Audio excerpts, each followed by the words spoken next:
जब ये सदा निकली उसके दिल से 12वीं तारीख को मक्के से ऐलान किया गया था, अब कोई कमजोर नहीं रोएगा, जिंदगी देने के लिए अब्दुल्ला का लख्ते जिगर आ गया। नारे तकबीर, नारे रिसालत, उलमा अहले सुन्नत, अज़मत मुस्तफा कॉन्फ्रेंस, अल्लामा मुफ्ती हम्मद रजा साहिब क़िबला, नारे तकबीर, सरजमीन सीलपुर, नौजवान आले सीलपुर। बहुत खूब हज़रत, वाह वाह वाह, तवज्जो है आपकी, क्या बात, कोई औकात नहीं थी, सिर्फ मुसलमानों पे नहीं पूरी इंसानियत पे कर्म किया है मेरे नबी ने। ये जो डिबेट में बैठ करके ना पीला जुब्बा पहन के बकवास करते, सामने आ कसम खुदा की हुजूर की सीरत पर यही कहता उठेगा मैं मुजरिम हूँ आका मुझे साथ ले लो, कि रास्ते में है जा बजा थाने। खुदा की कसम हमारा नबी वो है जिसने सर झुकाना नहीं सिखाया, जिसने सर उठाना सिखाया, सर उठाना सिखाया। कमजोरों को जिंदगी हुजूर की वजह से दी। ये बरतानिया की तारीख है, फिर अरब की तारीख आप देखें, बाप बेटी को कत्ल करते थे। एक दिन ना हुजूर बैठे, बहुत गौर से सुनो जी हज़रत, तवज्जो है सारे लोगों, अभी थके तो नहीं है पीछे वाले लोग, नहीं थके, अल्लाह सलामत रखे। और हुजूर का जिक्र है, हुजूर का जिक्र है। वो कहा था किसी ने नात खानी मौत भी हमसे छुड़ा सकती न की, कब्र में भी मुस्तफा के गीत गाते जाए। बेशक बेशक बेशक, हाँ, कब्र में भी मुस्तफा के गीत गाते रहे। ये थी बरतानिया की तारीख। अब देखें आप अरब की तारीख, हुजूर की बारगाह। एक सहाबी, बेटियां मेरी बात बहुत गौर से सुनो, जब सर से दुपट्टा उतरने लगे ना तो ये बात याद रखना, जब जी चाहे ना दुनिया के फैशन में डूबने का, तब ये बात याद रखना। सहाबी हुजूर के, हुजूर आके हुजूर के कदमों में बैठे, नाम है दहिया कल्बी। कहते हैं या रसूल अल्लाह, अभी ईमान नहीं लाए, कहते हैं बड़ा गुनाह किया मैंने जिंदगी में, क्या मैं बख्शा जाऊंगा? तो हुजूर ने फरमाया दाहिया तौबा कर ले, बख्शवाना मेरा काम है। हजरत दाहिया कल्बी ने अपने कुफ्र से तौबा की और इस्लाम के दामन में आए। जैसी दामन में आए ना, फिर हिचकी भर के रोने लगे। बहुत गौर से बात सुनिए जी, हिचकी भर के रोने लगे। हुजूर ने फरमाया दाहिया अब क्या हुआ? कहते हुजूर गुनाह बहुत बड़ा है, लगता नहीं बख्शा जाऊंगा। जिब्रील आ गया, महबूब दाहिया कल्बी से कह दो अगर इसने तौबा कर ली ना तो अल्लाह पिछले सारे माफ कर देगा। तो हुजूर फरमाने लगे दाहिया, अल्लाह कहता है जिसने पिछले से तौबा कर ली मैं आइंदा उसको नहीं दिखाऊंगा। कहते हुजूर को नहीं बहुत बड़ा है। हुजूर ने फरमाया बताओ क्या गुनाह? कहते हुजूर मैंने ना अपने कबीले की 70 बच्चियों को जिंदा दरगोर किया था। कितनी? 70। जोर से कितनी? यहीं रुक के एक बात कहूं, पहले दफन जिंदा दफन किया जाता था पैदा होने के बाद, पहले बेटियां पैदा होने के बाद मारी जाती थी, आज बेटियां पैदा होने से पहले मार दी जाती है। गलत नहीं कह रहा, जो डॉक्टर हैं वो मेरी बात की तस्दीक करेंगे। सिर्फ इस खतरे से बेटियों को मां के शिकम में मरवा दिया जाता है कि इसका जहेज देना पड़ेगा, इसकी शादी करनी पड़ेगी। हाँ, कई डॉक्टरों की रिपोर्टें मेरे पास हैं और कई सारे डॉक्टर्स मेरे राब्ते में रहते हैं जी। लोग जाके कहते हैं जो चाहे कीमत ले लो, कत्ल करो इसको, हमें बेटी नहीं चाहिए। मैं सिर्फ इतना पूछना चाहता हूं, जो मां के शिकम में पल रही है इसका कसूर क्या है? यही कि ये एक बेटी है, इसकी इतनी गलती है कि ये बेटा ना बन सकी। तुम अपने रब की तखलीक से लड़ रहे हो और उसके फैसलों से टकराना तुम्हें बर्बादी से नहीं बचा सकता कोई जी। कुरान ये कहता अल्लाह जिसे चाहे बेटी दे, जिसे चाहे बेटा दे और जिसे ना चाहे उसे कुछ ना दे। बेटी ये तो मरवा रहे हो। क्या तुमने बेऔलाद वालों को दीवारों में सर मारते नहीं देखा? किस मजार पे नहीं गए? अल्लाह एक औलाद दे दे, बेटा ना सही बेटी दे दे।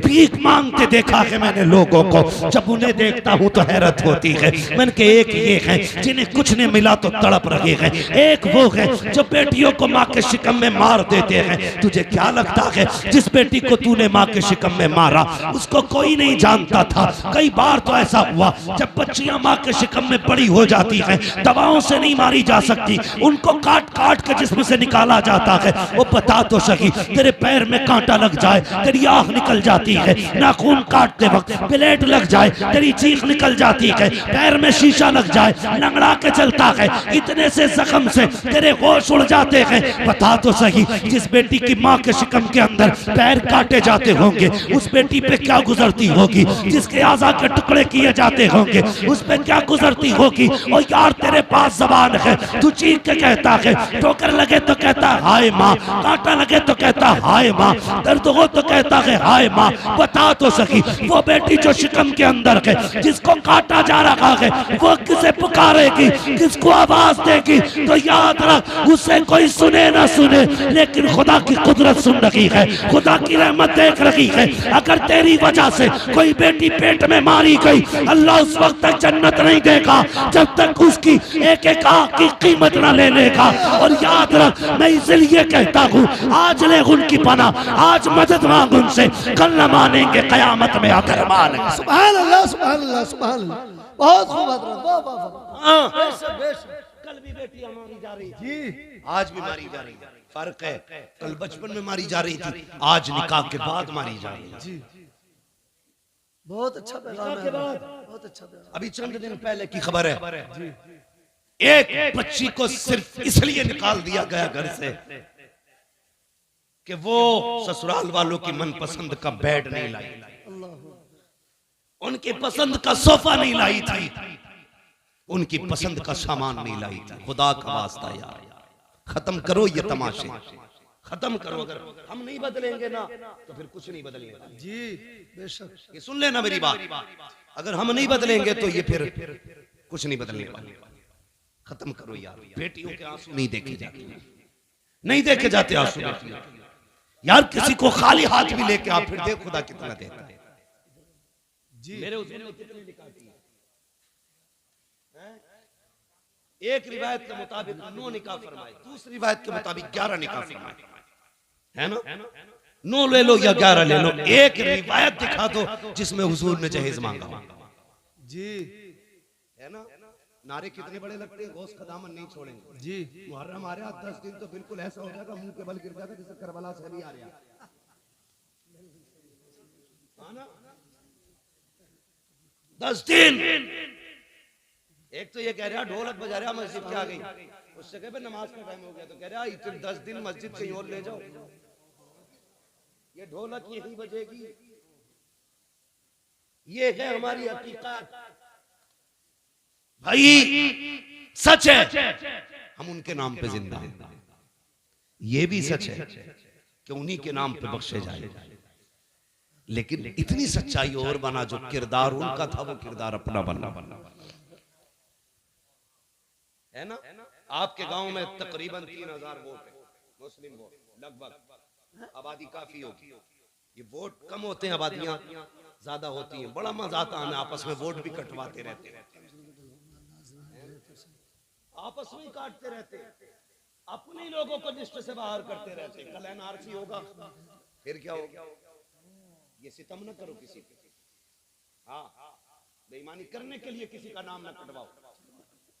जो नाम कटवाने की साजिश करे, ये सियासत हमारा काम नहीं है, लेकिन फिर भी बता के जा रहा हूँ, जो किसी का वोटिंग लिस्ट से नाम कटवाए उसे लात मार दो, इसलिए कि जो हुजूर की उम्मत का नहीं हो सकता वो तुम्हारा नहीं हो सकता। क्या बात है, वाह वाह वाह, क्या बात है, बहुत अच्छा। ये याद रखना जी, जो उम्मत का नहीं हो सकता वो तुम्हारा नहीं हो सकता, नहीं हो सकता है, इसलिए ख्याल रखना भाई।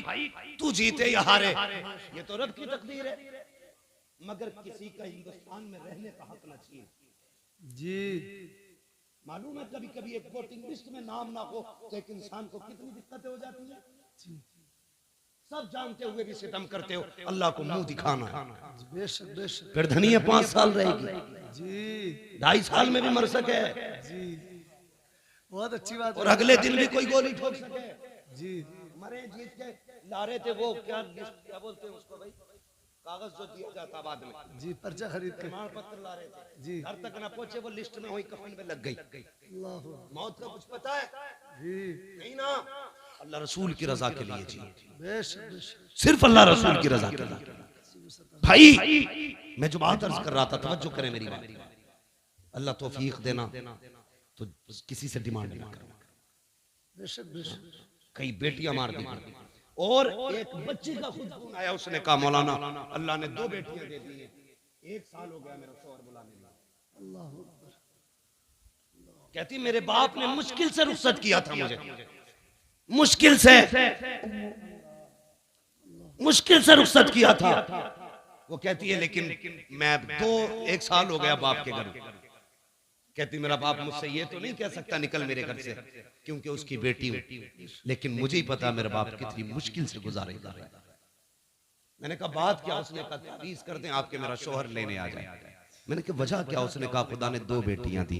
इस बात पे सास नाराज हो गई कि तेरे पेट में बेटियां बेटियां, बेटा क्यों नहीं है? इस बुनियाद पे मेरा शौहर मुझे बुलाने नहीं आया। ए मेरी बेटी, मेरी बहन, आज तू सास है, कल किसी की बेटी भी थी, अपना कल देख लिया कर, किसी की बेटी पे सितम न कर। आज तू किसी की बेटी पे सितम करेगी, कल तेरी बेटी को बचाने वाला कोई नहीं होगा।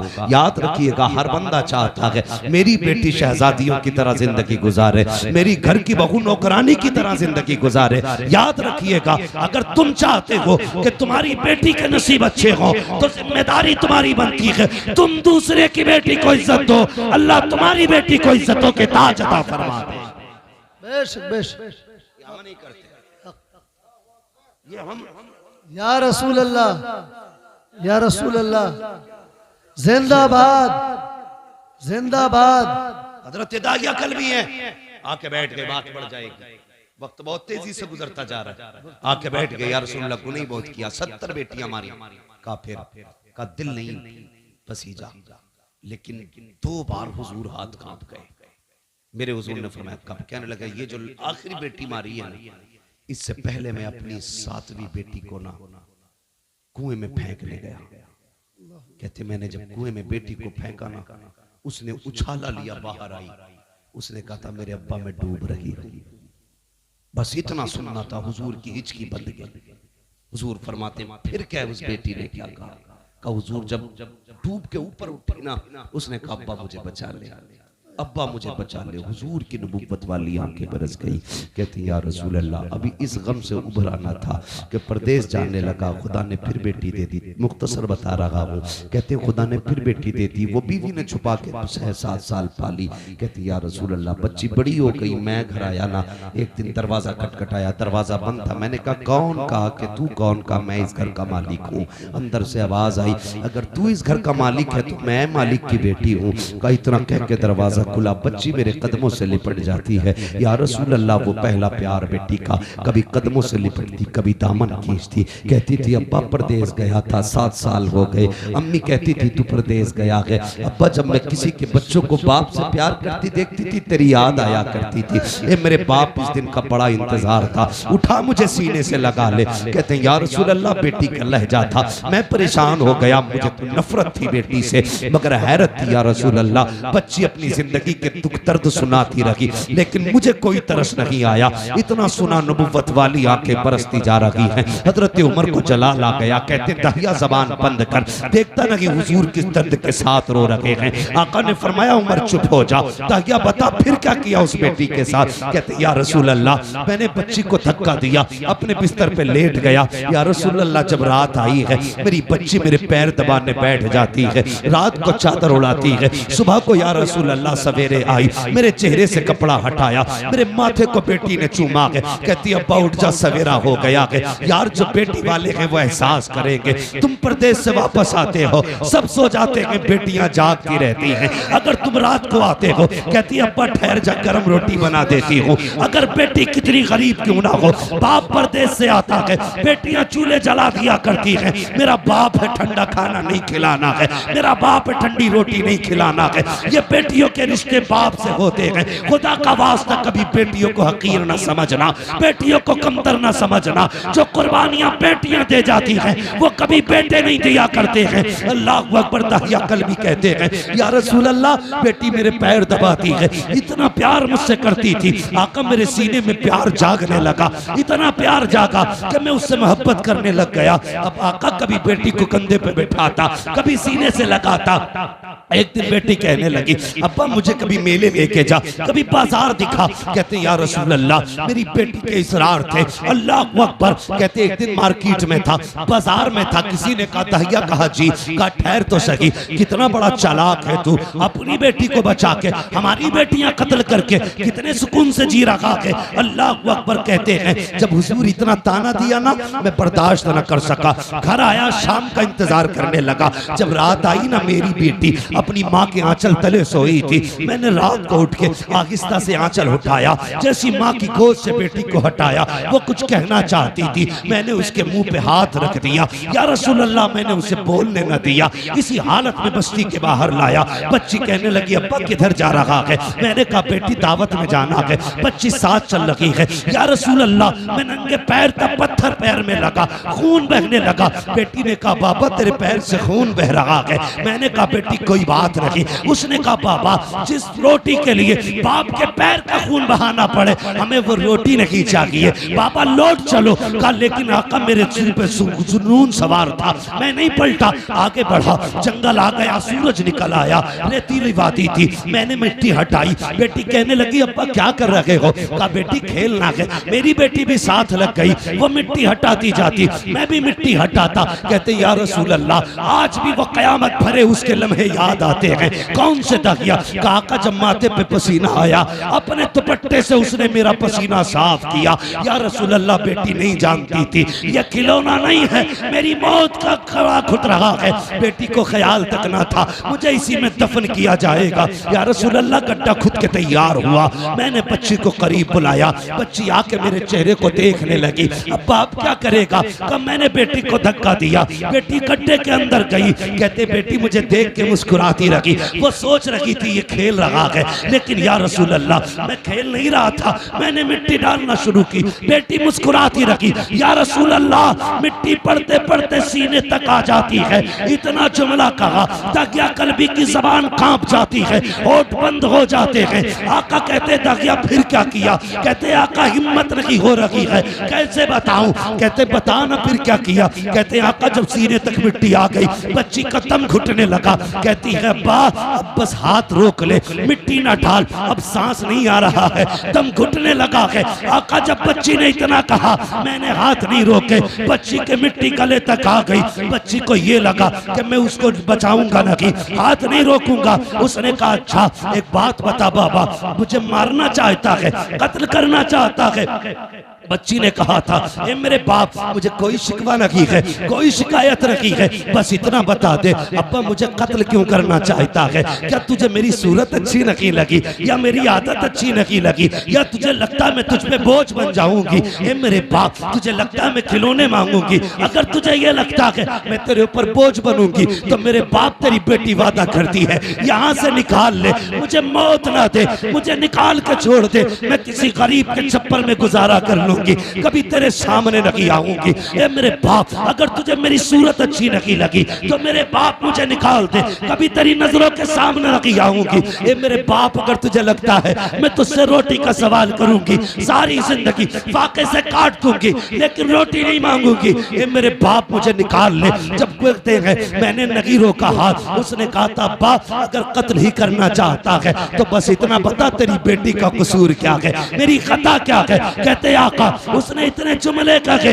मैंने मिट्टी डालना शुरू की, बच्ची ने हाथ उठा दिए, आसमान की तरफ निगाह गई थी, होठ हिलने लगे। मैं सोचने लगा ये क्या कह रही है, कहीं बददुआ तो नहीं कर रही है। कहते मैंने कान करीब किए तो वो कह रही थी, ए मेरे मालिक बता तो सही, हमने सुना कि कोई तेरा महबूब आएगा, वो आएगा तो बेटियों को जिंदगी मिलेगी। ए मेरे परवरदिगार, अगर बेटियों को जीने का अधिकार नहीं है तो जिंदगी क्यों दे रहा है, और अगर जिंदगी दे रहा है तो बता बचाने वाला कब आएगा। आका कहते हैं उसी बच्चे की सदा पर लब्बैक कहते हुए 12वीं तारीख को अब्दुल्ला के आंगन में जो ऐलान किया गया था वो कोई और नहीं था बल्कि मुहम्मद रसूलुल्लाह का ऐलान।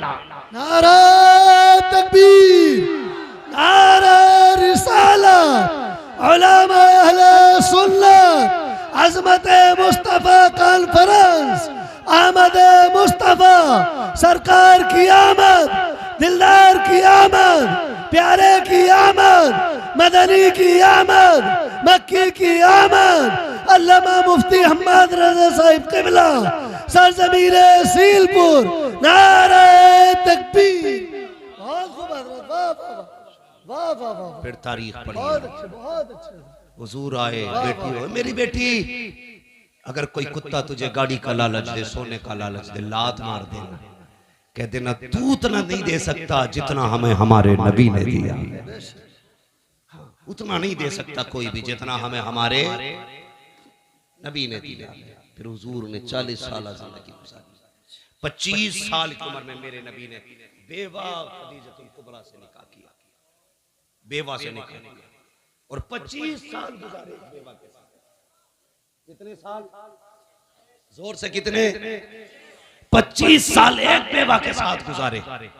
और निकाह करके मेरे हुजूर ने बताया था, लोगों बेवाएं चिता पे जलने के लिए नहीं होती हैं, बेवाओं को भी जीने का हक होता है। और ऐसा कसम खुदा की हजरत खदीजतुल कुबरा की आप साथ देखें, 25 साल हुजूर के साथ गुजारे। 40 साल में न जब ऐलान नबुव्वत किया और हुजूर कांपते हुए घर आए, कांपते हुए, तो हजरत खदीजतुल कुबरा ने कहा था क्या हुआ? आपने कहा ज़म्मिलूनी ज़म्मिलूनी। खदीजा जल्दी चादर उड़ाओ, मुझे डर लग रहा है। किस बात का डर? कहा मैंने आज वो देखा जो कभी नहीं देखा। तो हजरत खदीजा के जुमले क्या थे? हजरत खदीजा ने कहा था मेरे महबूब आपको कुछ नहीं हो सकता, आपको कुछ नहीं हो सकता, अल्लाह आपको ज़ाया नहीं करेगा, क्योंकि आप यतीमों का सहारा है, बेवाओं का आसरा। हुजूर आप जिनके घर में कुछ नहीं होता उनके घर आप चूल्हे चलाते, आपको कुछ नहीं होगा। पता चला जो यतीमों के सहारे होते कभी उन्हें कुछ नहीं होता, जो गरीबों के सहारे होते हैं उन्हें कभी कुछ नहीं होता है। कभी तुमने किसी यतीम के सर पे हाथ रखा? कभी किसी गरीब को चादर उड़ाई है? हम तो अगर इज्तिमाई निकाह भी करते तो पहले तमाशे बनाते जी, तमाशे बनाते। एक दिन अखबार देखा मैंने, कहा यहाँ पे 300 जोड़ों के निकाह हुए। अखबार देखा, कसम से दूल्हे लाइन में बैठे थे, लेकिन दूल्हा कोई नहीं लग रहा था, सारे जनाजे लग रहे थे। सारे क्या लग रहे थे? बोलो, जनाजे लग रहे थे। उसकी वजह बताऊं? जिंदगी में 2 मौके होते हैं, जिन 2 मौकों पर सबकी नजर एक ही बंदे की तरफ होती है। हाँ, एक तब जब बंदा दूल्हा बने और एक तब जब बंदा मैयत बने, मसहरी पे लेटे। इन 2 वक्तों में आपने 300 दूल्हा कुर्सियों पे बैठाए, फिर फोटो लिए, गैरत से सबकी नजरें झुकी थी, सबकी नजरें झुकी थी। और एहसास था दिल में, एहसास ये था कि काश हमारे पास भी दौलत होती तो आज इन अमीरों के शौक का तमाशा न बनता। हाँ, इनके शौक का तमाशा न बनते, इनकी शोहरत का सबब न बनते। एक आज के अमीर है जो देते हैं तो जलील करते हैं, एक कल के अमीर तारीख पढ़, नाम है हजरत आयशा सिद्दीका। आपने अपने भांजे हजरत अस्मा बिनते अबू बकर के बेटे को बुलाया, मैं ये ले फला घर में चला जा, इतना गरीब रहता है कि उसके घर में कुछ नहीं है खाने। कि ये ले जा, जाके उसके घर में रख देना, हाथ में मत देना, रख देना, नाम भी मत बताना। गए, रख के आ गए, आके कहने लगे खाला एक बात समझ में नहीं आई। कहा क्या? ये बताओ नाम क्यों मना किया था? फरमाने लगे बेटे तुम नहीं जानते, अगर कोई बंदा किसी पे एहसान कर दे तो कल अगर कोई अपनी मोहसिन की गलियों से गुजरे तो नजरें झुका के गुजरता है, क्योंकि मुंह खाता है तो आंख शर्माती है कि अगर तू नाम बता देता तो कल अगर वो खदीजा की गली से, आयशा की गली से गुजरता तो नजर झुका के गुजरता। कहने लगे ये तो समझ में आ गया, लेकिन आपने हाथ में क्यों नहीं देने दिया, नीचे क्यों रखवाया? फरमाने लगी बेटे नहीं जानते, हमेशा देने वाला हाथ ऊपर होता है, लेने वाला हाथ नीचे, जोर से लेने वाला हाथ नीचे। बात समझ रहे ना? सारे पढ़े लिखे लोग हैं, है ना भाई जी, सारे पढ़े लिखे लोग हैं। लेने वाला हाथ नीचे, देने वाला हाथ ऊपर होता। उम्मुल मोमिनीन कहती हैं अगर तुम जाके देते तो उसका हाथ नीचे हो जाता, तुम्हारा हाथ ऊपर हो जाता। और आयशा ये नहीं चाहती कि मेरी वजह से किसी मुसलमान का हाथ नीचे हो जाए। क्या बात है, सुभान अल्लाह, सुभान अल्लाह, सुभान अल्लाह, बहुत खूब, वाह वाह वाह। आयशा ये नहीं चाहती कि मेरा हाथ कभी नीचे हो, मेरी वजह से किसी का हाथ नीचे हो जाए। अब जरा बता, जो चादर डाल के किसी को जलील करते हैं वो कौन सा मुंह हुजूर को दिखाएंगे? जो जहेज के नाम पे किसी को जलील करते हैं वो कौन सा नाम उस मुंह हुजूर को दिखाएंगे? जो सेहरे के नाम पे किसी की इज्जतें उछालते हैं वो कौन सा चेहरा हुजूर को दिखाएंगे? और तुमसे भी गुजारिश है, किसी कुत्ते के दरवाजे पे मत जाना, ये देंगे तो जलील करेंगे। अगर जाना हो तो उसकी चौखट पे जाना जिसके देने का आलम ये है, कौन देता है, देने को मुंह चाहिए, देने वाला है सच्चा हमारा। सुभान अल्लाह, नारे तकबीर, नारे रिसालत, उलमा अहले सुन्नत, अज़मत मुस्तफा कॉन्फ्रेंस। 40 साल गुजारे और 25 साल हज़रत खदीजा के साथ। मगर सुने मेरी बहन बेटियां भी, अब जिम्मेदारी के साथ ही बात करने लगा, बहुत गौर से सुनिएगा। 25 साल हज़रत खदीजा के साथ गुजारे हुजूर। कितने? इस्लाम की खूबसूरती देखें बच्चों, तुम भी सुनो, तुम्हें काम देगी बात। मेरी बेटियां खास करके सुने, कितने साल? 25। लेकिन हुजूर फरमाते हैं खदीजा के साथ 25 साल गुजारे, लेकिन कभी कुंजी नहीं बजानी पड़ी। 25 साल कभी कहते हैं दरवाजा नहीं खटखटाना पड़ा। कहते मैं जब आता था ना तो मेरे पहुंचते ही खदीजा दरवाजा खोल देती थी। सुभान अल्लाह, सुभान अल्लाह, सुभान अल्लाह। कहते मैं दोपहर में भी आया, शाम में भी आया, सुबह में भी आया, रात को भी आया, आधी रात को भी आया, 4 बजे 5 बजे। हुजूर कहते तबलीग के बाद कभी भी पलटा। कहते खदीजा को कभी आवाज ही नहीं देना पड़ी, यानी कि बताना चाहते जब तक आ नहीं जाता था मेरी खदीजा सोती नहीं थी। खदीजा सोती नहीं थी। और आज मसला क्या है जी, 11 बजे आ जाओ जी, सो गई हो, तुमने रोटी ना खाई हो जी, तो कहते उठ भाई रोटी दे दे, कहते हो किचन में रखी है। क्या बात है, क्या बात है, मैं कुछ बताना चाहता हूँ। जी जी जी, जाओ किचन में रखी है, लेके खा लो। गरम के टाइम से आते तो मिलती, जैसी रखी वैसी खा ले जी। अब ये बेचारा बीवी थोड़ी लाया था, पहले ही बीवा लाया,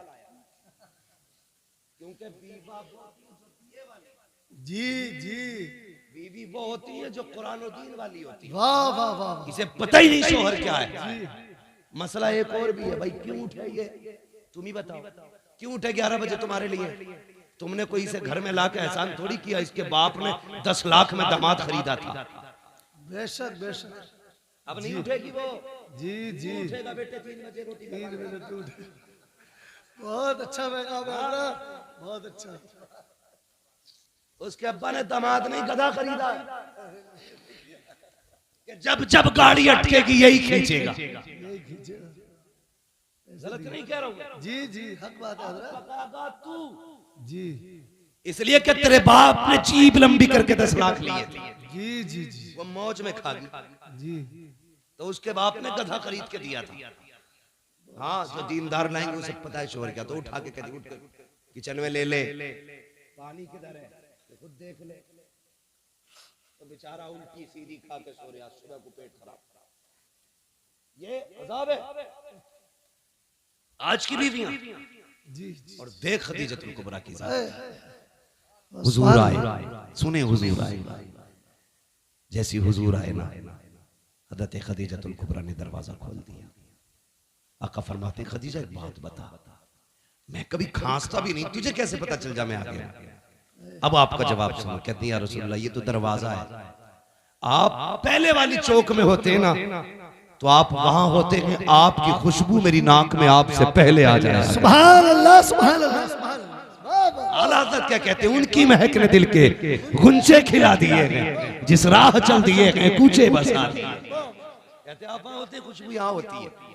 कहते मैं आया ना, हुजूर के ना माथे से खून बह रहा, माथे से खून, कपड़ों पे खून। हजरत खदीजा ने हाथ पकड़ा, अल्लाह अकबर। कहती मेरे सरताज लगता है कौम ने फिर पत्थर मारे हैं, ये कह के लाई अल्लाह अकबर, बैठाया हुजूर को। आका के अब जुमले सुनना मेरे सरकार के। फरमाते खदीजा बैठी ना तो एक पैर सीधा था, एक पैर सिमटा हुआ था। जो पैर सिमटा था खदीजा ने वो पैर उठाया, उठाने के बाद खदीजा ने उसके नीचे से एक प्याला निकाला। निकालने के बाद कहती है या रसूल अल्लाह आपका जरा दामन उठाइए। हुजूर फरमाते मेरा दामन उठाया, खदीजा ने पत्थर बंधे हुए थे। अल्लाह अकबर। खदीजा की आंख में आंसू।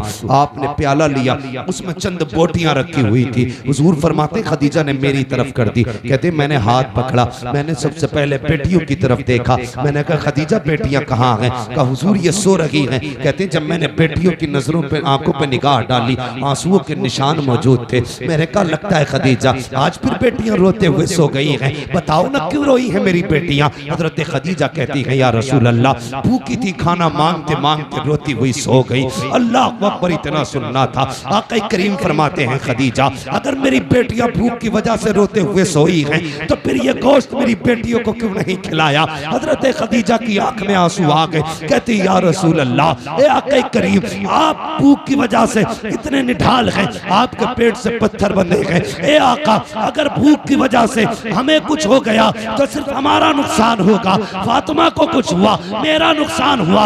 आका अगर आपको कुछ हो गया पूरी उम्मत का नुकसान हो जाएगा। या रसूल अल्लाह मेरे जैसी तो कितनी बेटी आ सकती है, लेकिन तेरे जैसा कयामत तक कोई बेटा नहीं आ सकता। बेशक बेशक सुभान अल्लाह। नारे तकबीर, नारे रिसालत, अज़मत मुस्तफ़ा कॉन्फ्रेंस, आमद मुस्तफ़ा, मुफ्ती हम्माद रजा साहिब क़िबला, नारे तकबीर। ये बीवियां होती हैं, बहुत खूब। इन्हें कहते हैं बीवियां। कसम खुदा की कहती हमें कुछ हो गया तो कुछ नहीं, आपको कुछ नहीं होना चाहिए। लेकिन आज की औरत कहती है खबरदार अगर मुझे कुछ हुआ मेरा अब्बा तुझे फांसी चढ़वा दे। और उसे बोलना भी चाहिए क्योंकि वो खुद एटम बम है। अब्बा ने चाबी उस दिन खींच ली थी इस बम की जिस दिन रुखसत हुई थी। वो चाबी खींच के फेंकने वाला गोला देखा ना? देखा हमने तो पढ़ा और सुना है। तो खींच के फेंक देते जी, ठीक है ना? तो वही वाला गोला ही अब्बा चाबी खींच लेता। कब खींचता? कहता जा डरिए मत, मोबाइल ही है, कुछ बोल दे कोई, एक बार फोन करिए जी, चाबी लगी है लल्ला आगा 2 मिनट में 3-5 कर दे जी। ऐसे करके बेटी भेज रहे तो बहू थोड़ी है फिर बम आ रहा। हिम्मत है किसी की बोल जाए जी जी जी। खुदा के वास्ते बहुत अच्छा। मैं हाथ जोड़ के आपसे करूं कभी भी बेटी को ये कहकर रुखसत मत करना जी कि हम हैं। आप उस पर जुल्म कर रहे हैं। बेटी को ऐसे रुखसत करना जैसे मेरे नबी ने रुखसत किया। क्या बात है, सुभान अल्लाह सुभान अल्लाह। अपनी फातिमा से कहा था फातिमा कल तक मेरी जिम्मेदारी थी, आज के बाद अली की जिम्मेदारी। क्या बात है, वाह वाह वाह। मेरी फिक्र मत करना, अली की फिक्र करना। हाँ हर बात में अली की फरमाबरदारी करनी है, इसलिए कि अली सब कुछ है। अब तेरे लिए अली सब कुछ है। आप भी बेटियों से कह देना बेटी तेरे लिए तेरा शौहर सब कुछ है, हम कुछ नहीं, हम कुछ नहीं है। हाँ यही बेहतर है आपकी और आपकी बेटी के हक में, वरना क्या कर लेगा आपका बेटा? एक नहीं 10 बुलेटों पे बैठ के चला जाए, 3-4 थार ले जाए, 8-4 फॉर्चूनर ले जाए, क्या कर लेगा जाके? गोली तो मार देगा जाके, और क्या कर लेगा? लेकिन अगर दामाद ने 3 बार कह दी ना तलाक, हाय हाय हाय। बोझ पूरे खानदान से निकली। जी जी जी जी। और मेरी बेटी कभी माँ, कभी बाप, कभी भाई, कभी भाभी के कहने में आकर के अपने शौहर से मत बिगाड़ना। बेशक बेशक। तलाक के बाद कोई किसी का नहीं होता है, टुकड़ों को तरस जाएगी। जिन्होंने कहा था ना जा लात मार के आ जा, वही कल धक्के दे के निकालेंगे तुझे। तेरा गुजारा तेरे शोहर के दरवाजे से। और एक फैशन बहुत चल रहा है, फैशन गलती तुम्हारी लड़की करती है, आत्महत्या करती, फंसाते दामाद को। बिल्कुल ही डर नहीं लगता। अल्लाह के यहाँ कोई जवाब नहीं देना। यहाँ के फंदे से निकल जाओगे, वहां के फंदे से नहीं निकल सकते। बेशक बेशक। गलती तेरी बेटी की है तो ऐलान करके कि मेरी बेटी कसूरवार है, किसी के बेटे का कोई जुर्म नहीं। वरना याद रख, जब अल्लाह बदले लेता है ना तो कोई बचाने वाला नहीं होता। जी बेशक। समझ गए ना मेरी बात? अल्लाह जब बदला लेता कोई बचाने वाला नहीं होता, बचाने वाला नहीं होता ना। चैलेंज करता हूँ, खुदा की खुदाई कभी देखो, कभी अकेले में सोच यार, सितम करने से पहले सोच। ये शामियाना लगा है, बहुत ज्यादा कितना होगा? 40 बाई 40 होगा, लेकिन इसे रोकने के लिए कितने पिलर खड़े हैं ये देखो। इकबाल खान इंजीनियर हो, आपको पता होगा एक भी छत बिना सुतून के नहीं रुक सकती है जी। अल्लाह कहता तो 10 बाई 10 की नहीं रोक सकता बिना पिलर के। मेरा आसमान देख, मैंने बिना पिलर के रोक रखा है। बेशक बेशक। और एक नहीं कहता, हमने 7 ही बिना पिलर के रोक रखे। हाँ, बिना पिलर के रोक रखे हमने 7 आसमान। कभी उससे न टकराना, कभी उसकी जमीन पे उसकी मुखालफत न करना, वरना जमीन में घुसेड़ देगा। अगर बाकी रहना चाहते हो तो उसके नियमों को फॉलो करो, उसके कवानीन को फॉलो करो, उसके उसूल फॉलो करो। उसका एक कानून ये भी है, अल खल्क़ु अयालुल्लाह, सारी मखलूक अल्लाह का परिवार है, अल्लाह का खानदान है। मेरे परिवार को कोई कुछ कहे मैं बर्दाश्त नहीं करूं, आपके बेटे कुछ कहे आप बर्दाश्त नहीं, आपके भाई को, आपके परिवार को। जब हम एक कमजोर मखलूक कुछ नहीं कर सकते, बर्दाश्त नहीं कर सकते, वो खुदा होकर के अपने मखलूक पे सितम कैसे गवारा कर सकता है?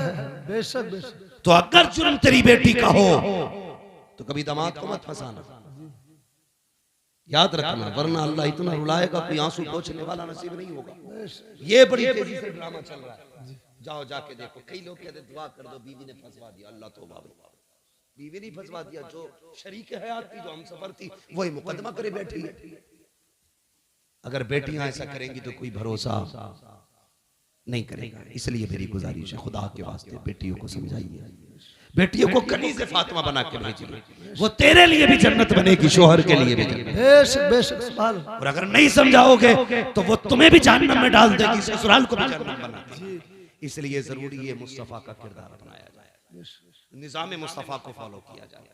कोशिश ये करे, हमें जवानी कैसे गुजारनी है हुजूर से सीखना है, हमें बचपन कैसे गुजारना है हुजूर से सीखना है, शादी से पहले की जिंदगी कैसी होगी हमें हुजूर से सीखना है, शादी के बाद की जिंदगी कैसी होनी है ये हमें हुजूर से सीखना है, औलाद से कैसे प्यार करना ये हुजूर से सीखना है, पड़ोसी से कैसे हमने हक अदा करने ये हुजूर से सीखना है। और बेटियों, खुदा की कसम बहुत बड़ी जात का नाम लेने लगा हूँ, जिसने सिर्फ 25 से 30 साल की उम्र में पूरी कायनात को उसवे हसना दे करके सारी औरतों को मुकम्मल जिंदगी दे दी है, उसी जात को सैयदा तैयबा तागिरा आबिदा जाहिदा हजरत फातिमा जहरा कहा जाता है। बेशक बेशक। सुभान अल्लाह। बेटियों की जिम्मेदारी है हजरत फातिमा जहरा को पढ़े। मेरी बेटी ये दुपट्टे, ये पैलर, ये घूंघटे, ये तुम्हारे डिजाइन के सूट, ये ड्रामे, ये 4 दिन के हैं। जब मरेगी ना तो ये जो पहन रखे हैं ना तुम्हें 6-6 हजार के, ये काट के उतार दिए जाएंगे, उसी सफेद लट्ठे में लपेटा जाएगा जिसमें कीड़े भी आएंगे, सांप भी आएंगे, बिच्छू भी आएंगे। कोई वहां पे हेलमेट नहीं होगा, हाँ वहां पे कोई लक्ष्मण रेखा नहीं खींची होगी, यहाँ कोई कीड़ा नहीं आ सकता। ये बाल, ये खाल, ये गाल, ये होठ, ये सारा जिस्म गल जाएगा, कुछ नहीं बचना। अगर इसे बचाना है तो डॉक्टर इकबाल की बात याद रखना कि मोहम्मद से वफा तूने तो हम तेरे हैं बेशक। ये जहां चीज है क्या लोहो कलम तेरे यार। हर चीज की एक उम्र होती है। जिस तरह सूरज सुबह में छोटा होता है, दोपहर में जवान होता है, शाम बूढ़ा हो जाता है, इसी तरह हमारी किसी का सुबह है, किसी की दोपहर है और किसी की शाम आ गई है। किसी की जिंदगी का सूरज ढलने लगा है और किसी की मगरिब होने वाली है। इसलिए मेरी गुजारिश है, खुदा के वास्ते हुजूर के हो जाओ। नौजवानों चेहरों पे दाढ़ियां सजा लो, बहनों पर्दे की पाबंदी करो, बेटियों पर्दे की पाबंदी करो। बहनों की जिम्मेदारी है वो भाइयों के सामने भी नंगे सर ना आए, गैर तो गैर है, अपनों के सामने नंगे सर ना आए। बेटों की जिम्मेदारी है वो हर वक्त टोपियां ओढ़ा करें, टोपियां ओढ़ा करें। एक साहब मुझसे कहने लगे जो तकरीर कर देना कि लड़कियां दुपट्टा नहीं ओढ़ रही। मैंने कहा अगर लड़के टोपियां ओढ़ना शुरू कर दें तो बेटियां दुपट्टे ओढ़ना शुरू कर दें। वाह वाह बेशक। हमने टोपियां उतार दी, बेटियों ने दुपट्टे उतार दिए। इसलिए जिम्मेदारी है हम टोपी को लाजिम करें, बेटियां दुपट्टों को लाजिम करें। हम दूसरे की बेटी को बेटी समझें। अगर चाहते हैं हमारी बेटी दूसरे के घर सुकून से रह गए तो हम दूसरे की बेटी को अपने घर में सुकून दें। और बेटियों से भी गुजारिश है, चलो बहू बन के आ गई हो, तुम्हें ले ही आए हैं तो तुम कम से कम सितम न करो जी। हाँ, कई सास ससुर रो रहे, मगर मैं भी क्या करूं, एक हंगामा माशर हो तो भूलूं उसको। सैकड़ों बातों का रह के ख्याल आता है। एक रात में सारी इस्लाह तो नहीं हो सकती है, लेकिन इतना जरूर है, कोशिश ये करेंगे हमें निज़ाम मुस्तफ़ा फॉलो करना है। ठीक है, मुकदमे एक दूसरे के खिलाफ केसेस ये खत्म करो। पैसा भी तुम्हारा है, नुकसान भी तुम्हारा है, पिटते भी तुम हो, गाली भी तुम खाते हो, नतीजा कुछ नहीं है। टारगेट तुम हो जी। तुम इतनी कर दो तो इतना लंबा केस छापा जाता था, वो इतना कर दे तो छोटा करके खत्म कर दिया जाता है जी। न संभलोगे तो मिट जाओगे हिंदी मुसलमानों। बेशक। तुम्हारी दास्तान तक भी ना होगी, दास्तानों में दिलों में जगहें पैदा करो, माफ करने का जिक्र रखो, एक दूसरे की गलती माफ करो। अगर केस है, मुकदमे, समझौते कर लो यार, यहाँ राजी हो जाओ। किसी की जुल्म के बाद किसी ने सितम किया है उसे माफ कर दो, किसी ने सताया है उसे माफ कर दो, किसी ने हक मारा है माफ कर दो। मर के कब्र में आएगा, अल्लाह कहेगा फरिश्तों हिसाब ना लो, इसने भाई को माफ कर दिया था, मैंने इसे माफ कर दिया। वाह वाह वाह वाह वाह, बहुत खूब हजरत, वाह वाह। मौलवियों की इज्जत करो, वरना याद रखना अगर अल्लाह नाराज हो गया तो 7 पुश्तों से इल्म उठा लेगा। मैं चैलेंज करता हूँ, जिसके पास तुम्हारे गांव में सबसे बड़ा पैसे वाला हो वो आए, सबसे बड़ा दौलत वाला, और मैं लाता हूँ मदरसे से एक 7 साल का हाफिज कुरान, जिसके पास एक ही जोड़ी कपड़े हो, मैं उसे सामने खड़ा करूंगा। पूरी दौलत देकर भी ना तुम एक पारा अपने सीने में खरीद नहीं सकते हो। क्या बात है, बेशक बेशक। पारा बड़ी बात है, एक रुकू नहीं खरीद सकते हो। औकात क्या है? सबसे बड़ी दौलत खुदा का दीन है, जिसके पास दीन है उसके पास सब कुछ है। दिल मस्जिदों से लगाओ। मैं जानता हूँ आपके ये मौलाना तालिब हुसैन साहब नहीं है, हाँ ये जामे नहीं से तालीम हासिल करने वाले, बात चल रही थी, बात आई, आपने 17 मस्जिदें तामीर की है। मस्जिदों से दिल लगाना ये नसीब वालों की बात है। मैं कहने लगूं कि मैं इनकी बराबरी का हूं कि मैंने जिंदगी में 17 मस्जिदें तामीर नहीं की, तो कुछ कारनामे करो यार। 17 नहीं 7 ही बना जा, 7 ना 1 ही बना जा, इमाम ही कोई खाना खिला जा। जी जी। खाने में भी इतनी मुसीबत है, नमाज पढ़ के निकलेगा और कहेगा इसका ऊँटा ही लिया भाई, कब के सजदे में देखा। मेरी समझ में ये नहीं आता इसका सजदा कैसा था जो उसकी टांगे देख रहा था।